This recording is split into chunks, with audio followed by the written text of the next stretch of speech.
October 1832. Dearest Cousin Elizabeth, it has been 3 years since our move to Saline, Michigan. So much has changed since we arrived. Prior to moving here from Stillwater, New York, my dearest Orange has shared his knowledge of the area we would call home. Orange described land thick with forest and many animals for hunting, such as deer, fox, and wild game.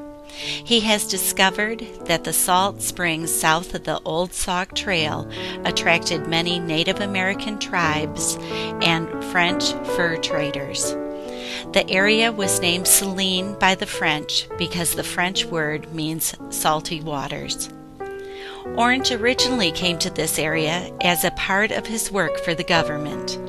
He was commissioned to survey the Sauk Trail.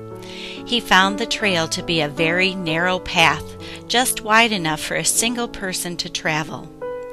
Later, the trail was made wider by a caravan of 12 wagons and 30 men.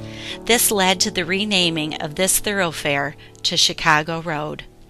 Prior to the widening of the road, Orange had requested thick socks to wear with moccasins he had obtained through bartering with Native Americans.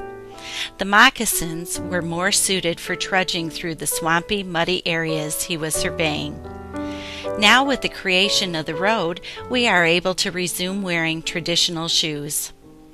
The roads leading up to Saline are corduroy roads, but from Saline to Chicago, the road is much more treacherous, mostly muddy paths. Saline has become a popular resting point for travelers as they prepare for the remainder of their journey to Chicago. Orange prepared a beautiful home for our arrival. The house is high on a hill overlooking Mill Pond in the Saline River. It was fashioned out of plaster made from horsehair binding to withstand the harsh winter weather. Silas Finch has joined us from New York and began a store in our parlor. Our home has become the hub for our little community. It is also serving as the post office, an inn for weary travelers on the stagecoach, a bank, a place for elections, and Orange has performed many weddings here as the Justice of Peace. Exciting news!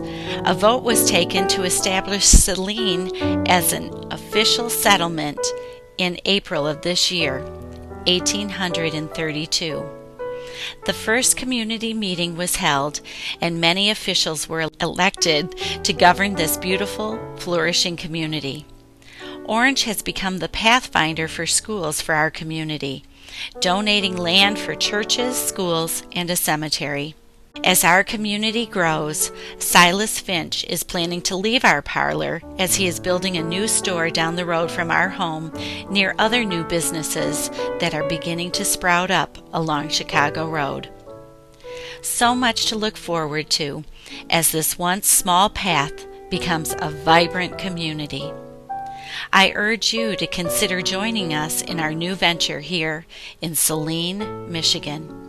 Lovingly, your cousin, Sally Risden.